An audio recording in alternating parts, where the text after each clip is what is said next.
everybody. Welcome back to the Skillist podcast. I'm Matt Corradino, Caribbean Our Skills here in St. Croix. Oh, you jumping the gun? I am Brad Salon from Root School, and I've had plenty of caffeine. It's hard for you to hear me through that luscious scarf that you're wearing again. Oh man, this scarf is... Don't you have a wood stove in that spot?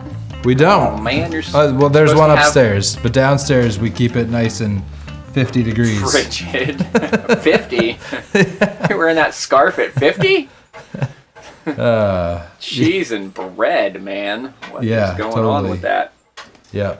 So today we are going to talk about something that is usually referred to, a skill set that is usually referred to as scout.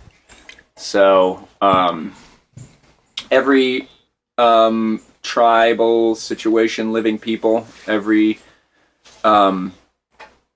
lineage has something akin to what would be a scout, which would be the individuals whose job it was to go and find the best places to hunt, find the best places to forage, find the best places for groups to travel through, and also spend time behind enemy lines, observing the enemy and bringing back information about the whereabouts of the enemy.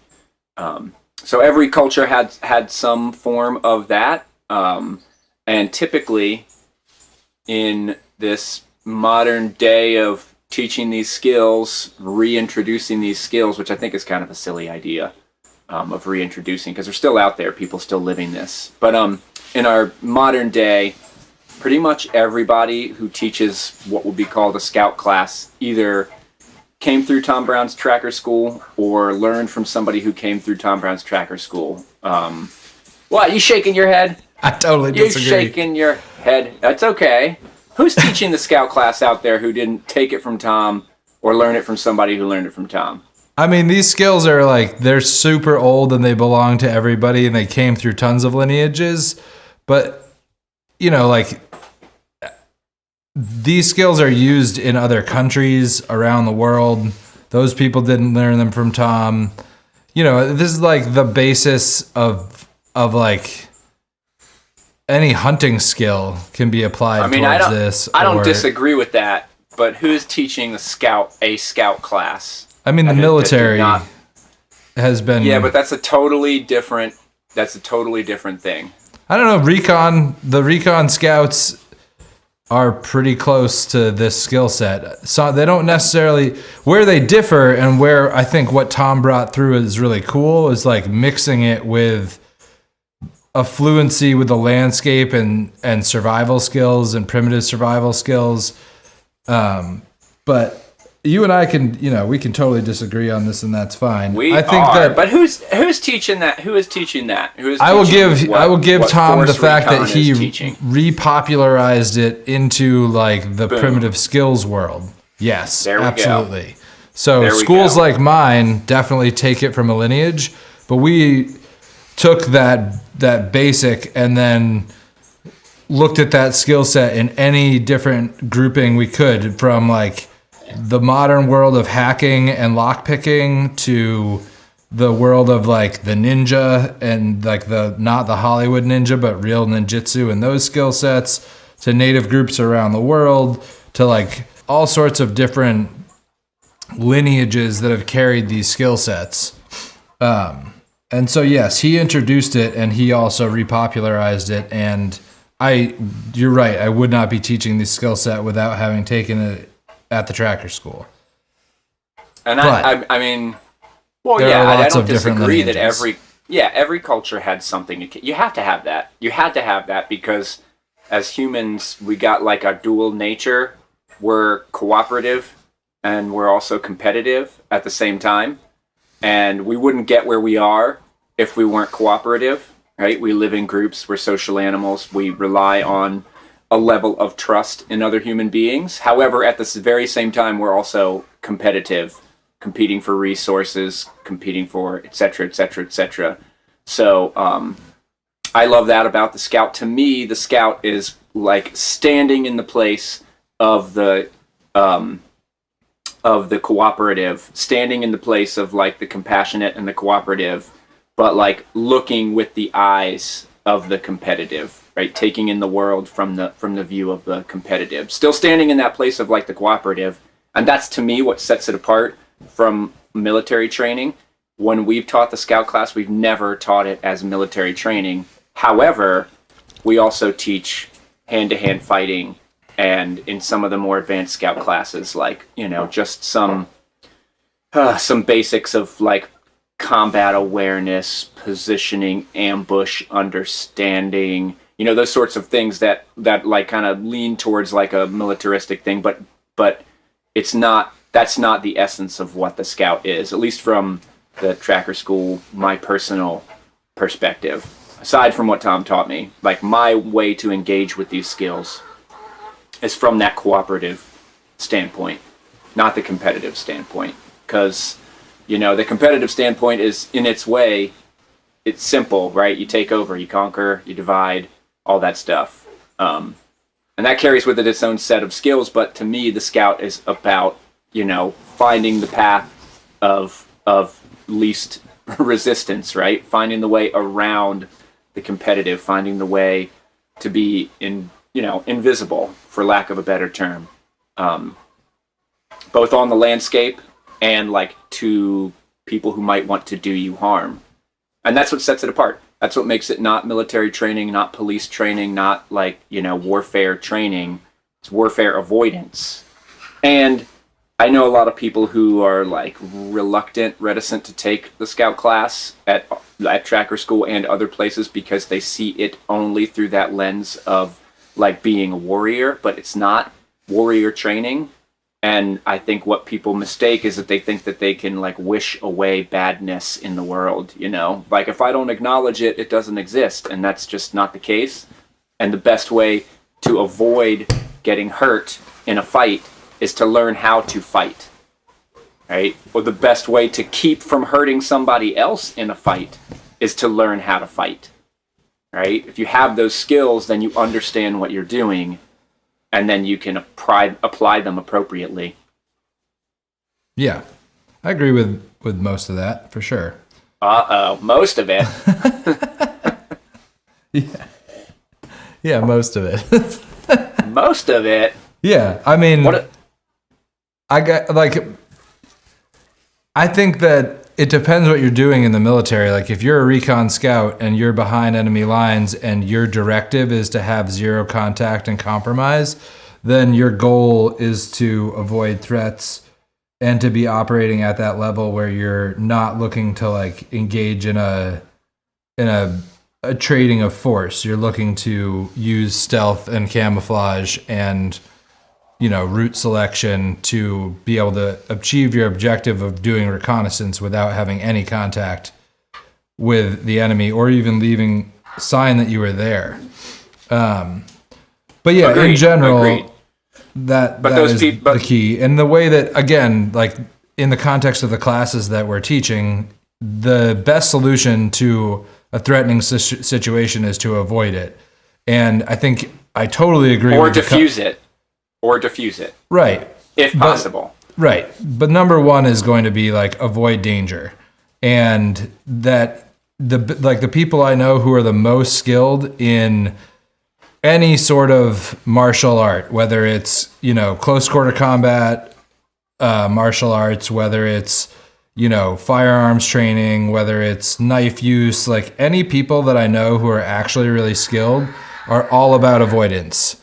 You know, like the people I know who have been to war and like succeeded at their jobs and come home are all the most violence averse people that I know, because they've seen their friends get hurt. They've seen themselves get hurt. They've seen how easy it is, even if you're skilled and even if you're doing everything correctly, to be hurt and to have collateral damage. And that, like, just in general, if you're going to choose violence as a tool, it should be your last option. And I think that's a place that we both totally agree. And is a part of the scout ethos that I learned at tracker school that I really appreciated, the whole concept of the last to pick up the lance, and is something that, like, anyone who really knows what violence is like will do their best to avoid it unless they've, kind of crossed a threshold into sociopathy in which they're not, they're just out for themselves and it's a dog-eat-dog world and, that's it. But that gets us back to like, you're talking about like the last to pick up the lance, right? That's the very last resort.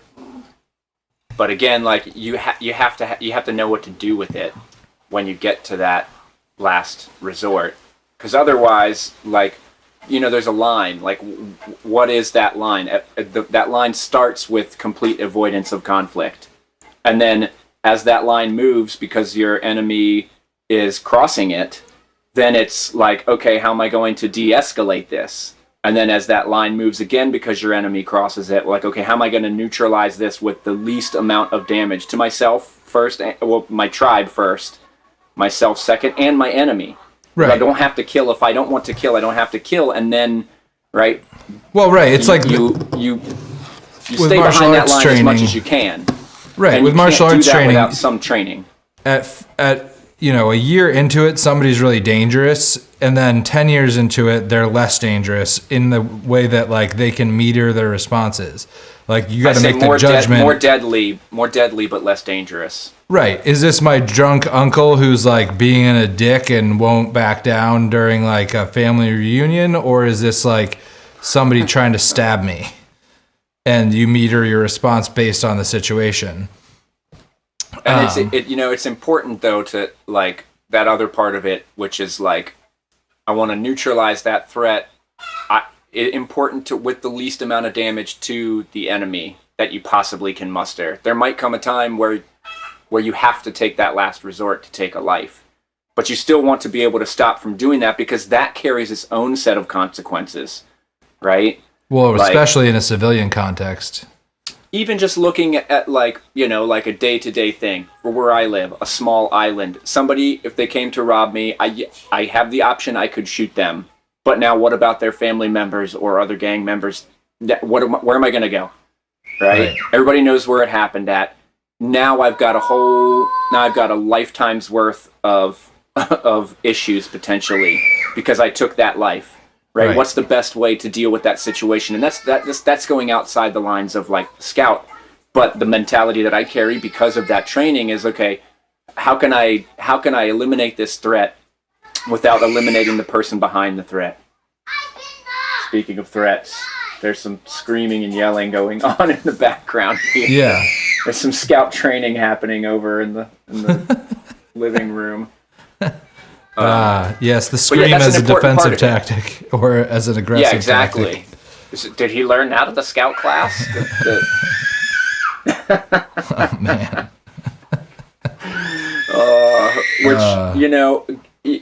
I don't know why I thought of this now. Maybe it's because of the screaming, but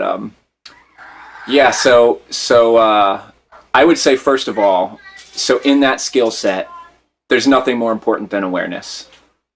Right, like that's the Scout's number one tool. It's not their martial abilities, right? Not their ability to fight, not their ability to defend, but their awareness, right? You have to have that in the first place, and that awareness is multiple levels. It's like awareness of the landscape, what's happening on the landscape, awareness of like the social interaction landscape, what's happening within that social interaction landscape, and then that could be like in a specific interaction that has like high tension. What is that?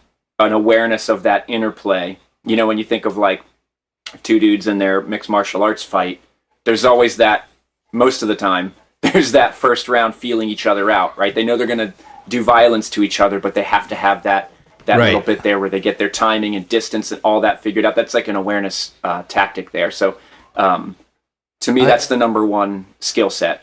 Yeah, I agree with awareness. That. And we break it into sensory awareness. Can you turn on your senses and monitor them as if you're just pressing record and not engaging with a constant stream of thoughts surrounding what you're observing? Just, can I turn my senses on and focus on them?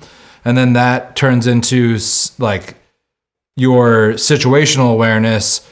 Are you aware of, your 360 view? Are you turning your head? Are you looking at the ground ahead of you and then looking over both shoulders? Are you looking up? Are you looking for exits? Are you aware of things? And then that moves into threat detection. And threat detection, I feel like, really relates to what you were talking about before in terms of if you haven't experienced something, it's hard to have an awareness of it. So an example would be... At least a clear awareness. Right. We teach human trapping, and I've definitely had students be like, why the hell do I need to know how to do this? I would never do this to somebody. And I say, exactly, because you're a moral person, but there are people out there in the world who are not, who will use these traps that are horrible. The injury they cause or the demoralization they cause is very real.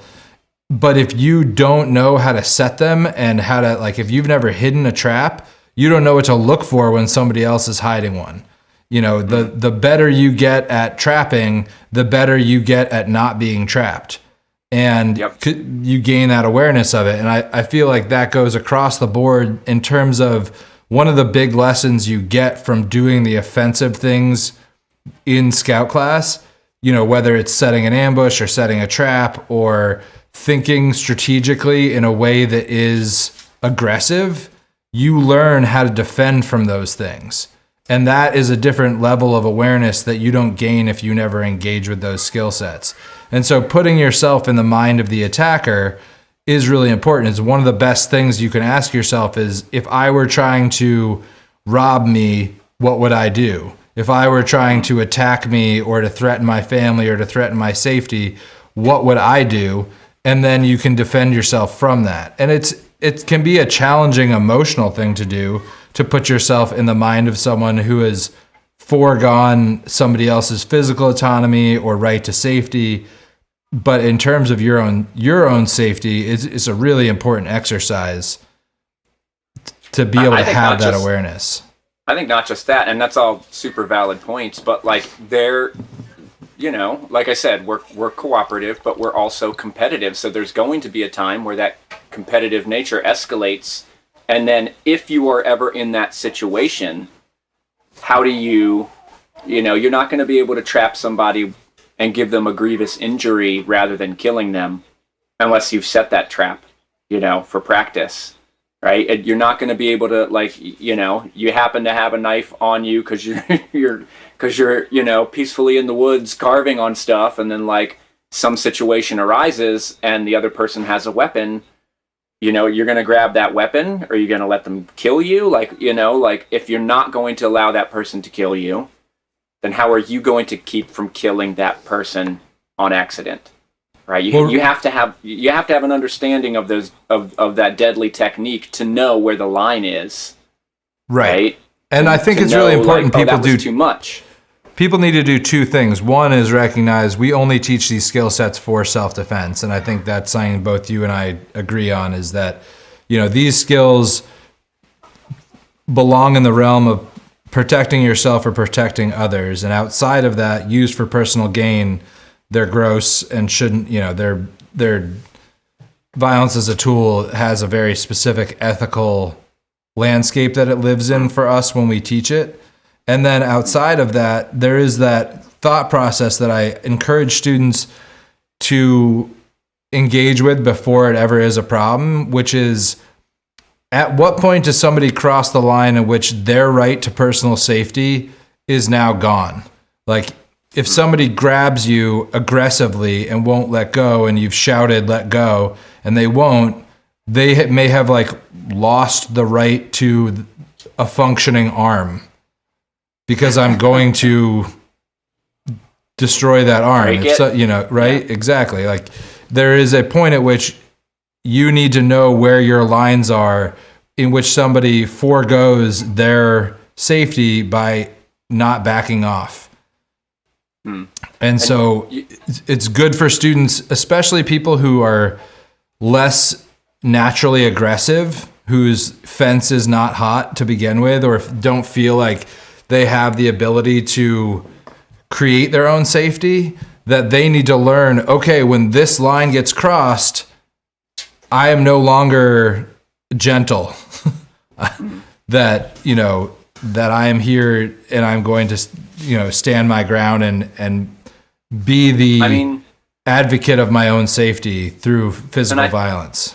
I think that, in the long run, you not being like, I wouldn't use the word gentle, but in that situation, like if your mentality is to serve your tribe, right, your group, your people, and that's, to me, that's the essence of the scout, servant of the people, right, putting themselves in danger for the sake of the information that they'll gain to bring back to the tribe.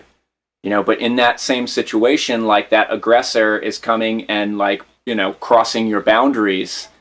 If you don't stop that, that could have repercussions for other people, right? That person is like completely dominated you. Now, who else do they feel like they can run right over?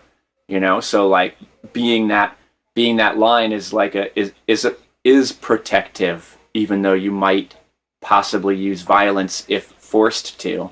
And I think that, that's like the guiding force of when you would utilize any sort of, violent response, is that if you're constantly in that mindset of how do I best serve my people, the earth, right? That what I consider the divine, right? How do I serve those three things first rather than myself, my own ego, my own wants, right? If I'm serving those other needs, it's going to become pretty clear, like, oh, I probably shouldn't step across this line because I have to think about how the reaction is going to happen to my kids. I got to think about what the repercussions are going to be for my tribe, for the safety of, the people around me, for my community's sake, right? Because, so many conflicts in our world today are based around old fights, right? Old battles, old wars, and just like a war of reprisal, just like, seemingly never ending reprisals from one side to the other side.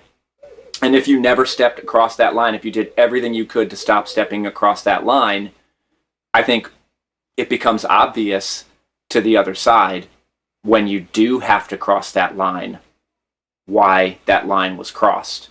It's one thing to just, like, somebody steps across that line in a certain way and you hit them and the fight starts, whereas you could have maybe talked. You could have maybe given them a little bit of space before moving into that, right? You could have done some avoidance, and I think that becomes obvious to other human beings. And sometimes maybe it doesn't. I don't have any answers for the the world at large.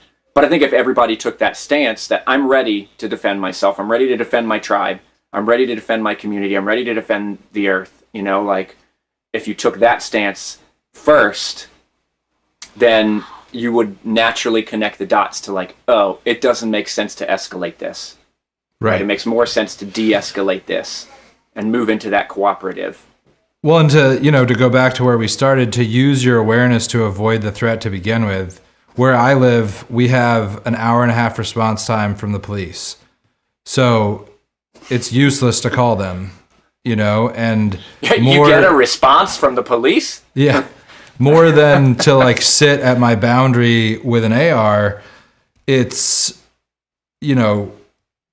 what systems do I have in place, which I'm not going to describe at length here, but what systems do I have in place to act as early warning devices so that I know when somebody's on my property, so that I know when somebody's at my buildings, so that I have a sense for when people are coming on the land, even if it's to poach. I have the responsibility of protecting the safety of all the kids who come on this land during the hunting season. That's something I have to take really seriously, of making sure. What's that? And the animals. Right. But, I mean, they're really good at protecting You're themselves. Looking to kill the animals too? Yeah, exactly. That's a different first. Yeah, exactly. But in terms of, making sure that there aren't people hunting the land when I have kids at sit spot, that's a function of my awareness of my boundaries and my landscape, and, that having those feelers out so that I have every different methodology I can think of to be, aware of my environment. And that leads to being able to avoid threats. And yeah, that is always, to me, the ultimate, most safe, most logical thing to do. And then when you can't do that, then that becomes a whole huge study in and of itself is, if when you can't avoid the threat. So you're talking about like, somebody's coming onto your land, like you were saying in the beginning about like, what's the best way if there's a threat out there? You're not going to stand on the corner with an AR-15, right? Because that's not, that's sending a certain signal to somebody who might be coming against you, an enemy. And then, so that immediately leads me to the thought of something that is, I believe, like grossly misunderstood when people think about it without experiencing it from somebody who cares about other people. But then it gets into the scout psychological warfare, which I think people look at as like this thing where you're messing with somebody's head, and that's not the end goal. The end goal, as we teach it, is you're trying to teach your enemy. You're trying to teach them about like whatever line they're crossing. You're trying to teach them about it in a way that keeps you safe, and in the long run keeps them safe, so that they don't have to cross that line too far and you shoot them down. And that's not to say that there wouldn't be fear involved. We had done this psychological warfare class, and it's like it was largely fear-based, the interactions with people, and there was a couple of students who kept getting like more and more upset about it, and we're like, God, why can't we use, love? Why can't we use like friendliness? Well, first of all, I'm like, well, you signed up for a psychological warfare class, so I don't know what the hell you're doing here right now. It wasn't psychological friendship class, okay? And what Tom had said, and actually a student was saying this to them in the first place, and it's actually really brilliant, is like, you use that fear to open the person to like literally break through that shell that they have of like aggression, right? In that moment of fear, right? Imagine like a time where you were like surprised, shocked, scared, right? Not hurt, but like shocked, scared. Like that state that you're in, all of a sudden, all intention is gone, right? Like all like whatever you were going to do in that moment is totally gone. You're completely like open in that moment. You have to be. You're completely open because like, oh my God, what's about to happen to me, right? You have like a safety response right there that your body goes through. And if my intention is like peaceful in the long run, right? You've stepped over this line and let me hit you psychologically, right? With that fear, but my intention is not to hurt you, to kill you, right? You might not know that. You might stay in that state of fear, but if my intention is that, I believe that in the long run gets through and has more power than the outright aggression, because when you come with that aggression, the enemy knows what that is and knows what that is for, right? And so the other part of the psychological warfare is to cause something to happen that the enemy wouldn't necessarily know that you were the one who caused it unless you wanted that to be the case. Right? So better to scare the person and not let them know it was you unless you need them to be afraid of you, which might apply. Right. Or even it's kind of hard. Like we could have a whole discussion just about that psychological warfare part, because I know it's totally misunderstood, Well, right. And I mean, to me, it kind of goes to how do I apply that in my day-to-day life? And to me, it's as simple as, having motion sensor lights in certain places so that if you're coming onto my land and trying to sneak and have not great intentions, you hit that motion sensor light, you're now aware that I'm aware of your presence and your behavior is going to change. And I'm affecting your psychology without affecting you physically, right? And, it's as simple as this house is protected by ADT sign that doesn't even need to be true, or ring camera signs, and you don't have any ring cameras. That there's ways of disrupting somebody that lets them know, oh, this isn't an easy target. It's like if you're a little kid in India walking from village to village and you put a mask on the back of your head so that the tiger can't sneak up on you, right? It's not real awareness. it's the facsimile of awareness. It's a psychological distraction that says I'm not easy prey. And I think that, it's absolutely very useful in terms of, are you presenting an easy target? Do you have your headphones in and your hood up and you're staring at the ground? Or is your head slowly, casually moving around, taking in your environment? Are you looking up from what you're doing in a way that presents to a predator, oh, that's not easy prey, And so to me, that's... think of my neighbor. He started off with some motion sensor lights pointed right at the road. And I'm guessing that, because it's really annoying, I'm guessing that somebody shot them or broke them somehow, because it sucked driving past that house. So he switched to a motion sensor that triggered the recording of gunshots and dogs barking.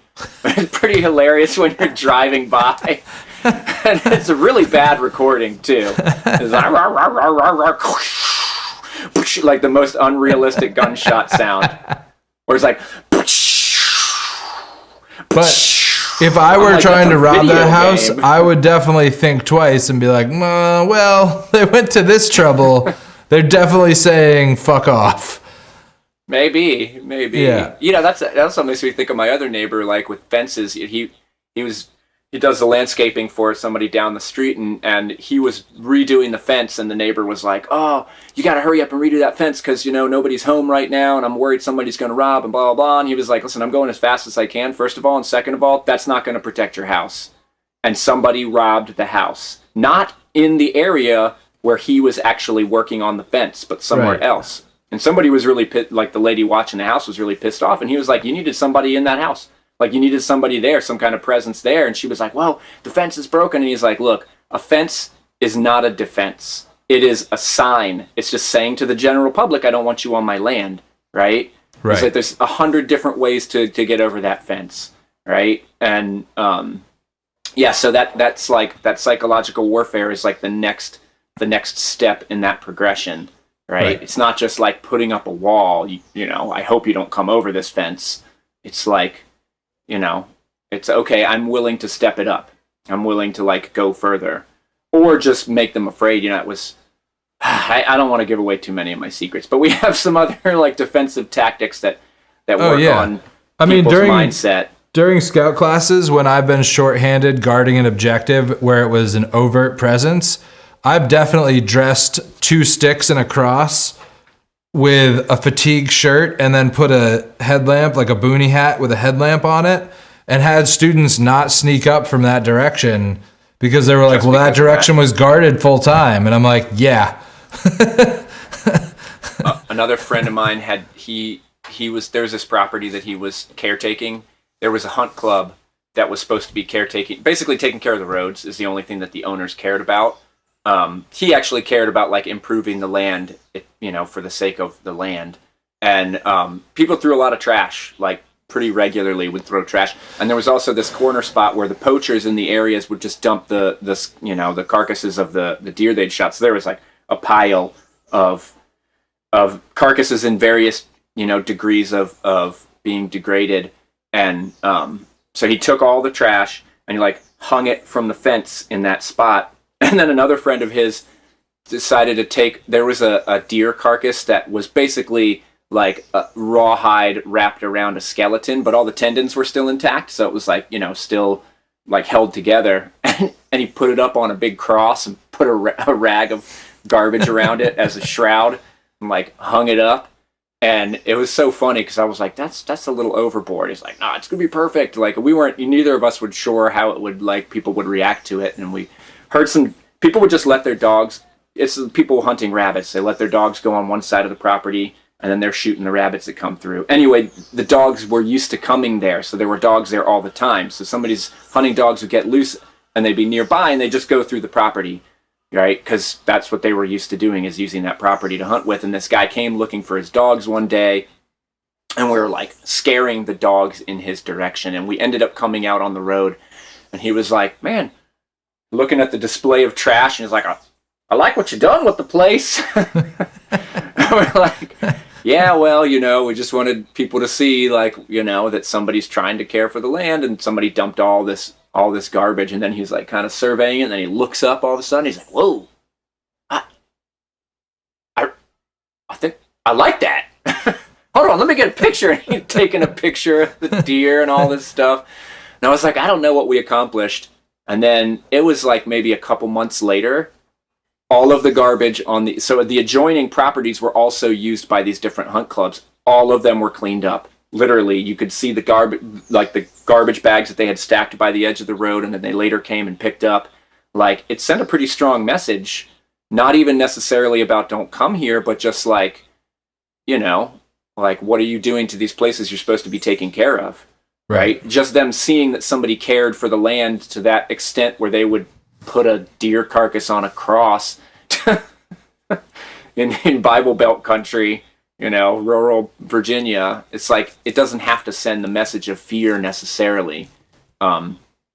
Just something to kind of let people know, like, that you're willing to go further than most people are willing to go.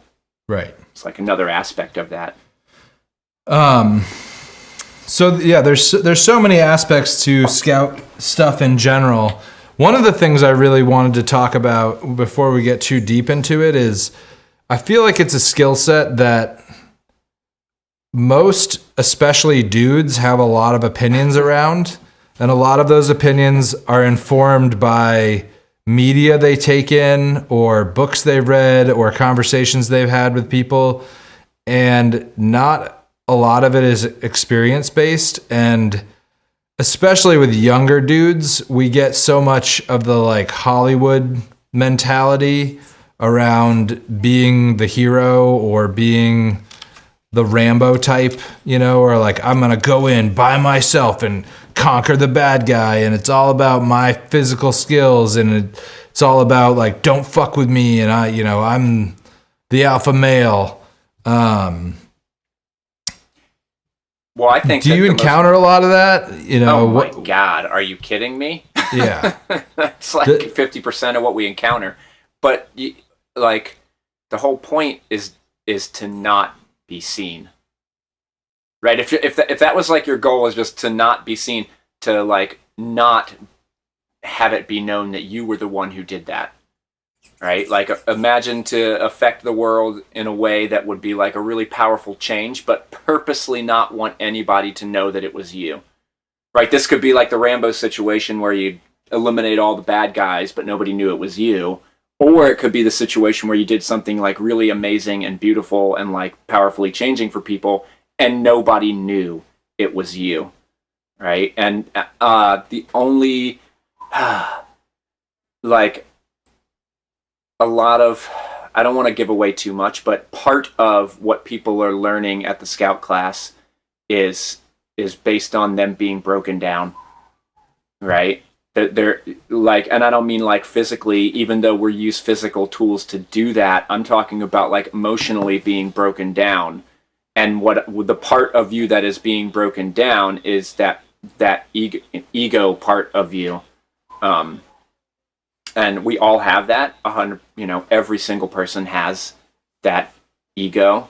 Even the most compassionate, thoughtful person still has that ego for a reason. It's just that in our modern society, it's been like built up as this shield, as this suit of armor that you walk around the world in that nobody's allowed to penetrate. Right. But it's the like more insecurity, it's like usually dance. It's not. Yeah, and it's not like breaking it down like a drill sergeant. Right, getting in their face and like breaking it down forcefully. It's not at all about that, right? It's about how do I break down this person's ego wall in a way that gets them to protect the people who are in their team. Right. Yes. Right? Humility through failure is a part of any scout training, I think. Or like humility through. I don't even think of it as failure as much as like realizing that some tasks are impossible. Right, we just put them in situations sometimes where it's literally impossible. So it's not even necessarily about their failure, but like, hopefully the failure comes before they try the stupid thing, right? But I was in scout classes where somebody was like, "Oh, I think we should belly crawl through this ambush," and I'm like, "That sounds like the worst idea you could possibly come up with, to belly crawl through an ambush." And And like, unfortunately, he tried, and I can't talk about what happened. But it was pretty funny. Like, he was mad that I was laughing at him, but I was just laughing at him. Like, dude, you belly crawled through an ambush. Like, what? What is that? Sometimes It's literally through failure.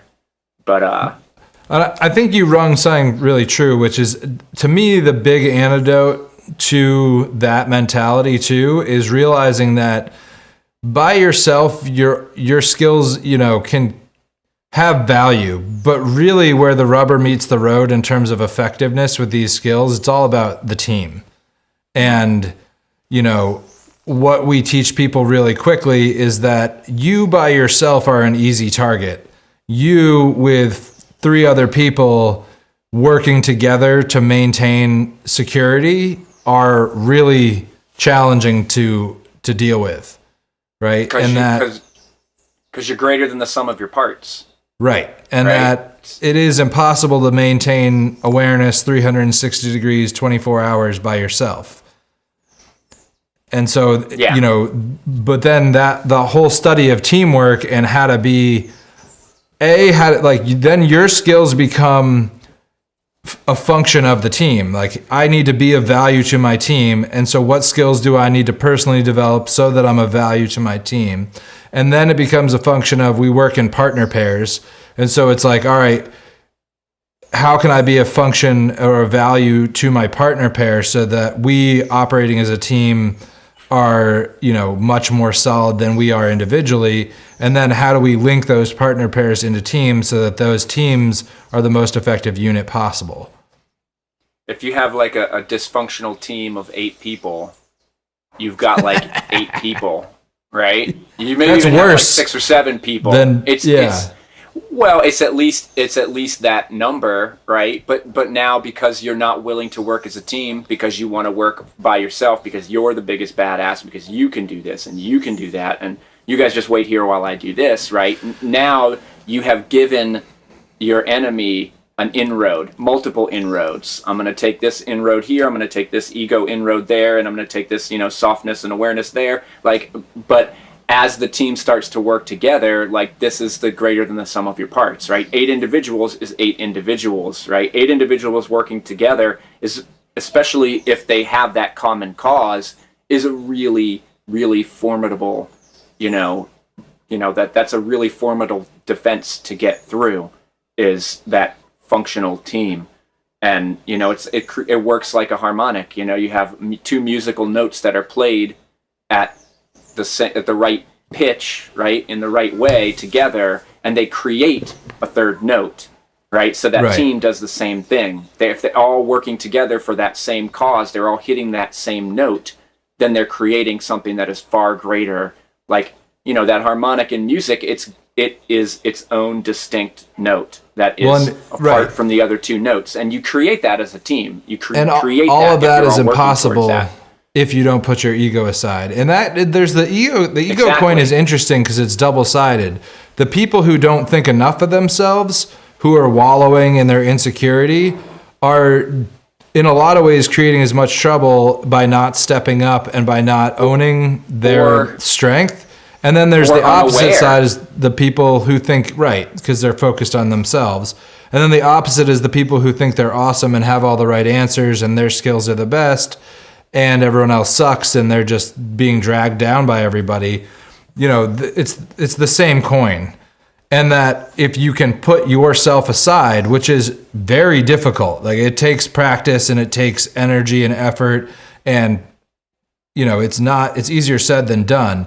But can you manage to put yourself aside for the value of the team? If you can, and your team can learn to work together, then what is a liability, which is other humans? They make more noise, they are distractions, that becomes, instead of a liability, it becomes a strength. And like you said, that strength can be greater than the sum of its parts. And watching groups do that, whether it's a group of kids trying to build a fire as a team, or a group of scout students, trying to achieve an objective or a series of objectives, that's probably one of the greatest pleasures I get in my job, is watching that transition from, the laughable comedy of errors of a team that's fighting itself to a team that is actually a threat, or is actually just chewing through their objectives because they've learned to put themselves aside and focus on the goal. And I don't think of it as like putting the ego or the self aside, right? We have that, right? So if we have it, it's for a reason. And so to me, it's more about like, how do I put my ego, what is the best place for my ego to be within the constructs of this group?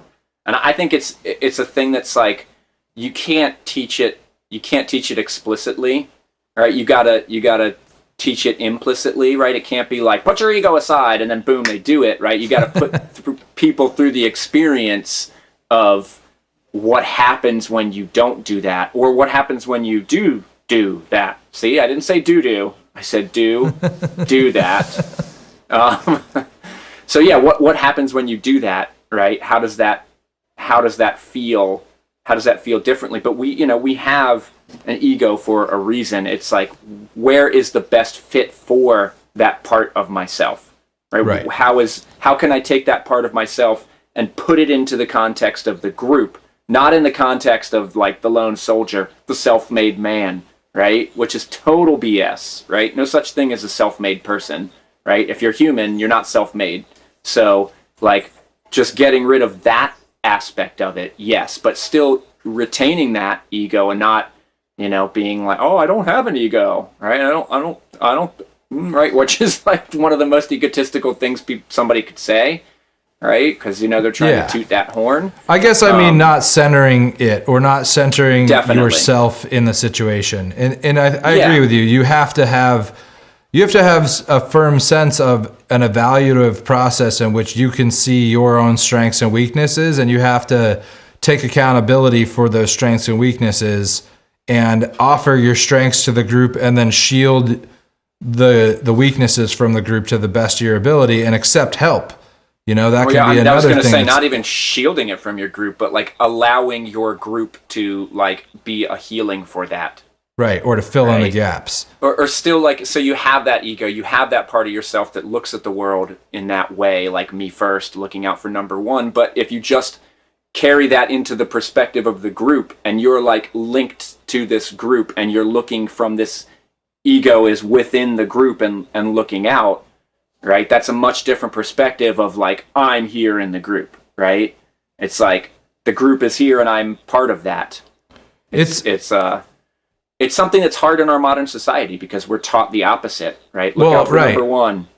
And I've seen it destroy a group, where I've seen people who have really good personal skills, their own skill sets are well developed, but they are a terrible member of a group, and they drag their groups down because they think they're the shit, or because they can't put themselves into the role that they are most useful in for the group. And it's kind of like tragic. I've seen people who took several scout classes, and I've seen both sides of the coin. People who wouldn't step up and acknowledge their strengths, and always, tried to take a back seat because they were insecure. And then I've seen people who are like, I know these skills better than everybody, and I've taken more classes, and I'm better, and I have the right answers, just lead their team into folly. Yeah. And when you get two of those people butting heads, it gets pretty ugly. Yeah. It's pretty ugly. And part of me wanted to, there's a lot to this discussion. I was thinking about, well, maybe that's part of what separates this from military training. But then again, it's like, so in the military, they have their chain of command and you follow your orders. Right. And so it's like your orders are that which like you are supposed to be viewing the world with right now. How do I achieve the objective? That is my orders. And you follow that chain of command. And then intrinsically in that, there's all these other people who are doing that with you. And you start to care about those people who are with you. And then you start to function as a team because of the intensity of the moment. And like, this is all, part of your feelings kind of start to move into your objective, right? And I think that's really important, that this isn't about, following orders. Because I was thinking about the cultures that laid the groundwork for where we learned these skills. There wasn't a chain of command in a lot of the tribes through which we learned this, right? But there was leadership. There was leadership, but there was leadership for sure, but more fluid leadership than the army at the time that was fighting them had, right? This was, you were a leader in these situations, and then this person was a leader in these situations, and then this person was the leader in these situations, which is an entirely different thing from this is the person who's the leader, and this is the next person, and this is the next, and this is the next. That's like rigid in that way. And I think it's just an important distinction to make, that like, so I guess what I'm saying is that there's room for the individual to flourish in that, you know, like if there's like a seed, right? The individual is the seed and the soil is the group.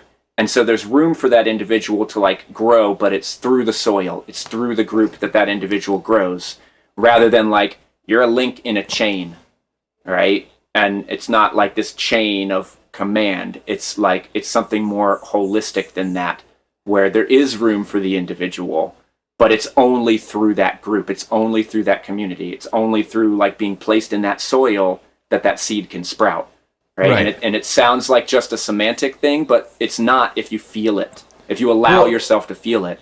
And I think that's where breaking down the ego comes. Like, how can you feel it if you're just like the star of your own movie, and this movie isn't going well? And how are we going to change it? Right? And I would say, even in the military, like there's a chain of command, but true leadership is earned, and that definitely the success or failure of the objective is not so much is a function of teams that work together, not chain of command. Like chain of command, if you're a good leader, you're only relying on the fact that you have authority in situations in which you need to react extremely quickly, and that there's no room for, you know, information gathering or any sort of like group decision-making process. Not that you're giving as a leader the ability to make decisions to the rest of the group, but you're definitely running ideas by them, or asking them people their opinions, or asking people what they saw. If you're good. Right. If you're good, then your job as a leader is to do a lot of listening. And especially, you know, in the more... And responsibility taking. Right. Okay. You know, I mean, that's like the basic function of any leadership is you become accountable for everything the team does or fails to do. And if you take that on, then you're responsible for how are they trained? How do they respond? What are our standard operating procedures? How do we debrief? How do we treat each other? How do I treat them? Establishing, you know, reciprocal lines of trust and reciprocal lines of communication. Like those things have to be boilerplate if you're going to expect any sort of, you know, cohesion within your group, and if you know that cohesion equals success. Yeah. So, I mean, and none of what I'm saying is to call into question like the military training that exists in our country or in a lot of other countries. Just that to draw the distinction between like what we're teaching when we're teaching a scout class versus like, you know, overt warfare training. And I think if you start from that perspective of like, how do I keep my community functioning, right? If it's everything is done through that lens of how do I sacrifice myself to this group, right? In what way is the best way for me to do that? I'm not talking about sacrificing my life, right? But sacrificing my wants to the group needs. Right. This is a different place to start, and it really makes a huge difference.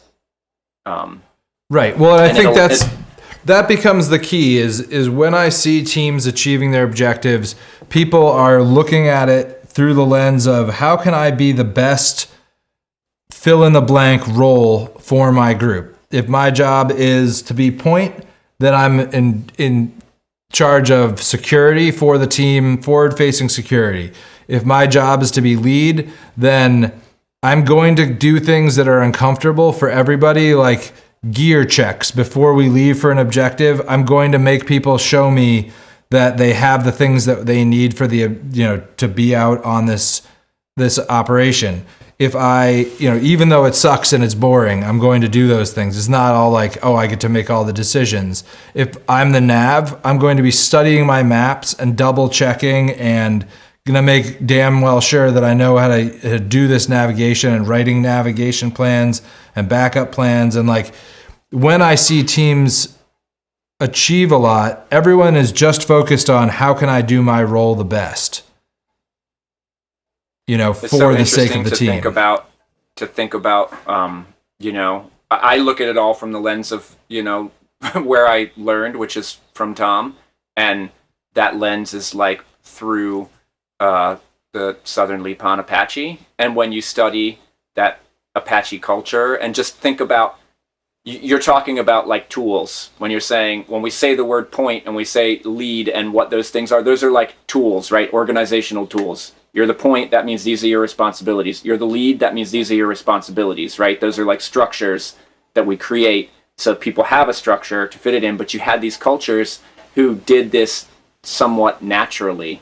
I doubt that they were sitting there saying, this is the point and this is the responsibility. They might have had that, but it doesn't appear as though that's where this came from for them, right? It was like, it was an embodied movement forward of their entire culture. And it's just I would guess they had some sort of organization, though. I mean, they were using some pretty advanced tactics, like definitely. they were bombshelling, and they were when you lived your whole life doing that, though. Do you need the structure when it's just inherent because you've lived your whole life that way? You imagine like Sneak and Freeze was a game that was played from the time children could play, was Sneak and Freeze, and everybody knew the game Sneak and Freeze. So like, I think it's interesting that we have not once talked about like moving invisibly, like stalking, moving invisibly, or like camouflage, moving invisibly. Like we haven't talked about that once, and those are things that immediately pop to mind. And I find it interesting because in the culture that we're talking about, in that Apache culture, it was like Sneak and Freeze was a game you played from the time you were a kid. So it's just inherent. You're just going to do that. Everybody knows. You don't need to teach that. That's just what happens, right? Like the camouflage, it's like that's just what happens because I've been doing that since the time I can remember. I've been doing that. Right, but so it's like, my guess is, and I don't know because I wasn't there, and I've seen this happen with really good teams, is that when people notice who wins those games all the time or who is the sneakiest, they get put in roles that are like, hey, you sneaky fuck, go up over that hill and see what's going on because I know that you will not get caught. Or like even in our group, there's people who are better leads for the backcountry in terms of like, hey, we need to make a plan. We need to organize everybody and figure out a bunch of logistics. That guy's your better bet. And then it's, hey, we're going to bum rush the other team and roll them. You are going to lead, and any movements that are happening that bum rush the other. Oh, you're talking about you as the enemies. Okay. Yeah. But if we're going to roll another team, there's people who are better in the moment, like going to make the call about who's flanking what direction, or who, like, if we're going to make an aggressive movement, there's people who are better leads for that. And then there's people who are better leads for if we're going to do an ambush, there's like this person who has a dastardly mindset who you would want to go to and be like, hey, if you were going to ambush them, where would you do it? It all points and back so to you awareness. might not name those roles in an Apache group, but people definitely knew, hey, this dude's the best elk hunter. If we're going on an elk hunt, he's going to break it down who's going where and who's doing what. Well, right? And again, like I said, it comes back to awareness, right? And it's if you think about the way we are trained in our modern American society, it is not to be paying attention to what other people are doing. We are trained from a very young age to look out for number one. To what can you achieve? You can achieve this glory, right? You can be the self-made millionaire. You can do this. Not like, hey, our group can achieve such and such. How can you serve that group? Right? And that would be huge. And like so many studies have been done to show that is actually what children do naturally. They naturally are trustworthy. They naturally are listening. They naturally want to serve. And it's like that's one of the magical moments of a scout class is, and it doesn't happen in every class. It happens in most classes, especially the last number of years, which makes sense because us as instructors are only getting better. but just to see that, like, you start the class and there's like all these things that people think that are connotated with the scout, like being sneaky and having good camouflage, getting past the shadows who are like set up as the enemies, right? We just set that up as their enemies because we need an enemy for them to navigate around, right? So they're like, I'm going to be the badass, I'm going to be the hero, or, oh man, I'm really scared. Whatever expectations people bring with them. And when the class is done right around day 4 or 5, like there's this deep innocence that emerges where people are no longer like trying to be the hero of their own movie and are just kind of looking at things from this really pure perspective of, okay, like, how can I be of service in this moment? Like, or what is the greatest need right now?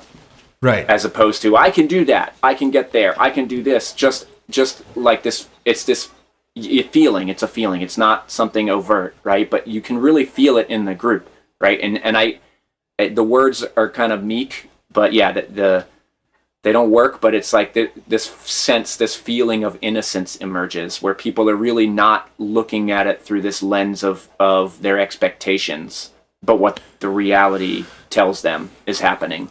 See, that's a point where like these skills do line up really beautifully with survival skills or primitive skills or bow making, is that when your success or failure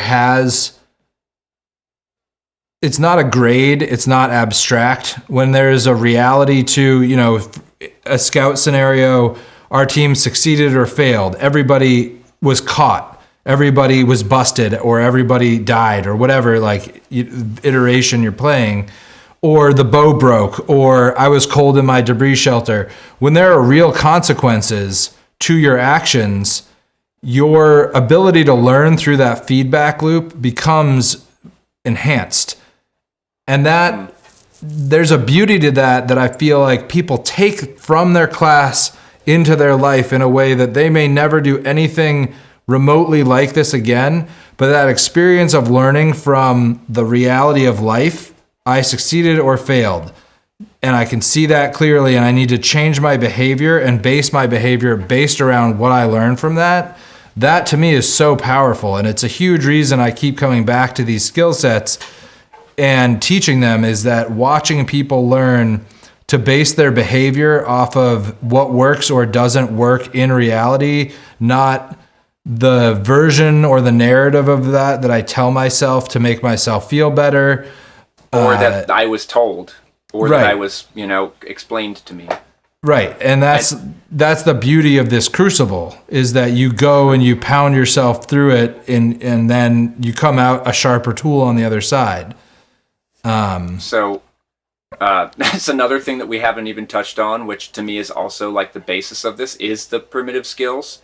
Like the survival aspect cannot be ignored, right? So again, a comparison to like, military type training. In the military, there's our supplies that you are given, because that's the best way to reach that objective, right? You have MREs, you have food, it's on your back, right? You have water, it's on your back. Yes, there are people who are trained to actually survive off the land if they have to do that, but that's not generally the case, right? Whereas in this perspective that we're talking about, it's like, how would I survive? What would I do? Right? Like, I have to be able to survive off the land because I don't have a supply chain that is going to bring me the supplies that I need. And a lot of people will take classes, at least at tracker school. I want to take the standard, advanced tracking so that I can take the scout class, and don't realize that the standard class is the beginning of the scout class. The advanced standard, the advanced tracking class, those classes that we have set up, that's part of it. And that it would be no reason to learn these skills if you couldn't survive on your own, because if you were again, so, come back to those Apaches, right? Like, I agree and disagree with this point. Well, so how is that not part of it? You don't think that survival on the land? I agree and disagree. I think that the survival skills are a baseline skill set to the scout skills, and I think it's smart to teach it in a prerequisite sort of way.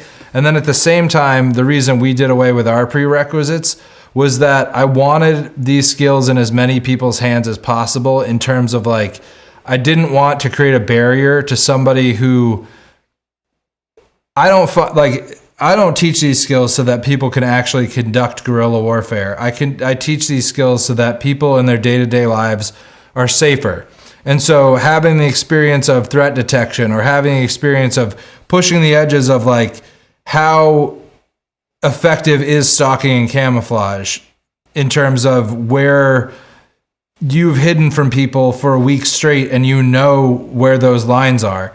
I want people to have those skill sets so that they can keep themselves safe. And I know that those skills can exist outside of the realm of needing to get food off the landscape or to be able to make your own shelter. The other point there is that realistically, to have to make a debris shelter in order to stay warm and dry in a scouting situation means the impact you have to have on the landscape and the energy output you have to have is incredibly huge. And you can't make a debris shelter and then counter-track the fact that you removed the debris from a huge swath of the forest floor. And it's way easier to have a bivy sack with a small sleeping bag and tuck it into, a blowdown in an area that's really hard to get to, that's off any lines of drift, and have that be a scout encampment than it is to build a debris shelter or a scout pit and be hiding, 10 cubic feet of dirt or whatever. I definitely see your point. However, in a real life situation, you couldn't know what you would need specifically. You might have some of that, right? So if you can't know for certain, I have to plan for all these contingencies, learning the principles makes you free to adapt in the situation. Whereas if I'm relying on that bivy sack and it gets torn, it gets left behind because I had to get the F out of there in an instant. But what if you're in a situation in which, I've had people take the class and come back and say, I'm pretty sure these skills saved my life in that I was in Mexico and my threat awareness picked up that I was not in a safe environment, and I went off into the woods and hid, and I watched the people who were following me look for me, and I could tell their intent was negative, and then they couldn't find me and they moved off. And I've heard more than a few stories, and that person didn't need to survive in the bush for a week. They just needed to know how to identify a threat and what was effective in terms of camouflaging themselves on the landscape, and how to do reconnaissance and not to just run, but to sneak away, sink and fade. But again, all those things that you're talking about, that's taught in the standard, advanced standard. That's taught in the prerequisites, right? That's all covered in that. There's at least the scout class we teach it. We teach zero camouflage. We teach zero stalking. We teach zero shelter building. We teach zero tracking, like new information tracking. That's already been covered in the other classes, which is, what I mean to say is that there's more to it than people think of, as far as this class is about sneaking around in the woods and having good camouflage on and obtaining objectives, right? There's something larger that's being taught than just what people are thinking of, and you can't know what that is until you feel it in the moment. And so these other parts of it are steps in that path that should precede, at least the way we teach it, that should precede that moment where all right, now we're going to put it to use in this context. Right. But you've been learning it in that context the whole time. You just didn't necessarily realize that you were learning it the whole time. And, it's a good thing to think about as well. Do you need maybe you do the scout class first, and then how much more would you gain from those other classes? Well, that's the thing. You're going to gain way more if you did it that way. However, it does build value. People who don't do that. Right. I've had people take scout class and realize their navigation skills sucked, and then make a real study of navigation and come back for nav classes and work the skill set on their own. And, I'd say that's one of the big roles of scout class, is that it teaches you where you're strong and where you're weak. And, you might think, I'm going to rely on this gear, but I don't really know how to use it. I don't really know the limitations of a tarp shelter or a bivy shelter or, you know, people like especially the gear dudes. And I'm a gear dude. I fall for it all the time of I need this thing and that thing and 2 of those. But you watch them start the week encumbered with all this shit. And then by the end of the week, they've got a slim little pack on, as little as they can carry. You know, they've discarded half of their stuff in terms of, you know, their ghillie. Turns out I just need him a water bottle. Right. You hold on a second. I'm not sure if my No. shut down. It's still recording. Why did that just shut off? Oh man, tech issues. Difficulties. Let's wrap this sucker up. Come on, man, we're getting to the end. I don't know what we've been, an hour and 15, something like that. Yeah. Hour and 10. Let me know when you're ready. Yeah, I just wanted to make sure that it was Yep, still recording. gotcha. All right, so Yeah. yes, back in action. Yeah, so man, there's like a whole lot more to this discussion here because of all those things that we said, you know, we didn't really get into. And even there's a lot more to this discussion. Maybe we should like break it down into parts and talk about each individually. Because at least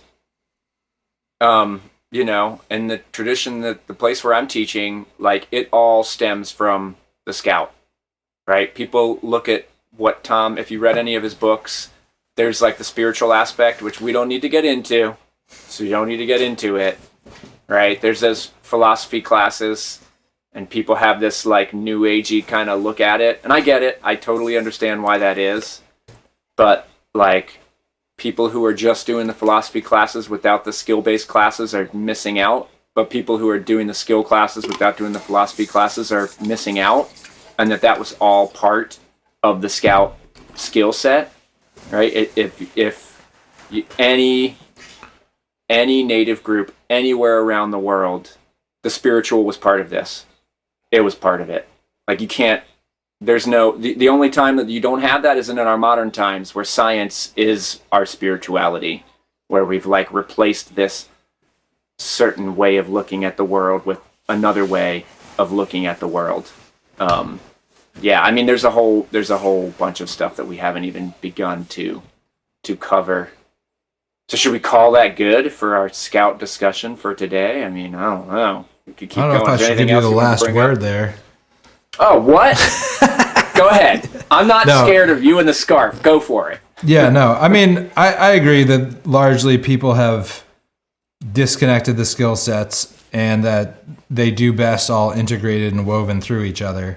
I think that I shy away from any sort of comments that say all native people blank. I think that, you know, there are some things you can apply to any group of people, but I would say realistically, these skill sets, I like to take them out of that context and say that these are natural human skills that belong to everybody throughout time, regardless of whether or not you're part of a tribal inheritance or not. Like, I try and pull it out of that and say the right to have skills to defend yourself are something that I want everybody to have. The understanding of violence as a tool is something that I want everybody to carry because it is an unfortunate reality in the world that we live in. And, you know, so I try and pull it into the broadest context possible because I want everybody to have ownership over the skills. And I feel like the world would be a safer place if everybody did have that understanding. In the same way that I wish it were reasonable for everyone to hunt and kill their own food, because I feel like people would have a much better understanding of the gift of their life by seeing the life leave another animal's eyes.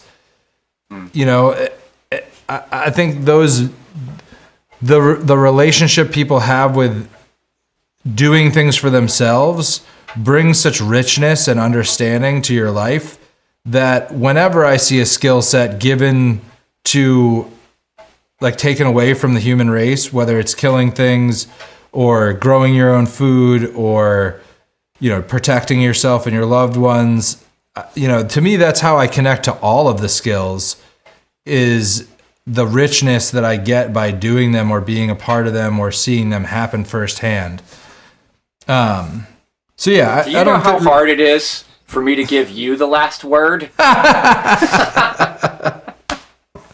Yeah, you bastard! Right, and I agree with you here that we could cover a lot of different things. We didn't even talk about tracking and counter-tracking. We didn't talk about the logistics or the truth behind stalking and camouflage. We didn't talk about, anything. Trapping, we ambushing. Barely scratched the surface. Right. We're just talking about the headline. I think we'll just. And I'm going to give you the last word because I care about my community, Brad, and not my ego. Not feed my ego. Coming out with a fluffy, well, not puffy chest, but a puffy scarf. Coming out here trying to throw out the last word. I'm going to bring this scarf to St. Croix. You should. And just wear the scarf. Just only the scarf around just your a waist. sarong. Yeah, exactly. Hopefully a pair of underwear if it's like threadbare. I don't know. We got to stop because we're not going to stop if we don't stop. Shield your eyes. There's much more. There's much more to talk about here, but we're going to stop because there's too much to talk about in one episode. Right. So you know what? You don't like that at all. What'd you make? I didn't make this, but I am bragging upon my children. This is a fish hook that my daughter made, and this was all her idea, and this is like really strong. Like I'm pushing really hard and it's flexing a little bit. And this is made from what is called a gorgonian, which is a soft coral.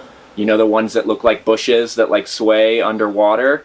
Yeah. And then when they die, they look like wood, but it's not wood. They're soft corals, right? They're coral polyps, and it's like woody, and it's so strong and so flexible. And she just like saw it, that shape in there, and cut it out and gave it to me as a birthday gift. And this thing is freaking sweet. I'm trying to hold it somewhere where you can see it against a white background. But this thing is really awesome. And I do want to put a little barb on it because I think it'll withstand that barb better than bone will. But yeah, fish hook made out of a gorgonian. I'm going to put a barb on it. I'm going to put a little snood on it. I'm going to put some line on it, and I'm going to get it wet and see if I can catch a fish with this. But hell yeah. You don't like that. Don't you dare say that. I don't like it. It's garbage. A fish is going to steal it and swallow to you. it. And all your work will be for naught. Whatever. The whole world hates me, Brad. The whole world. Well, I don't like that.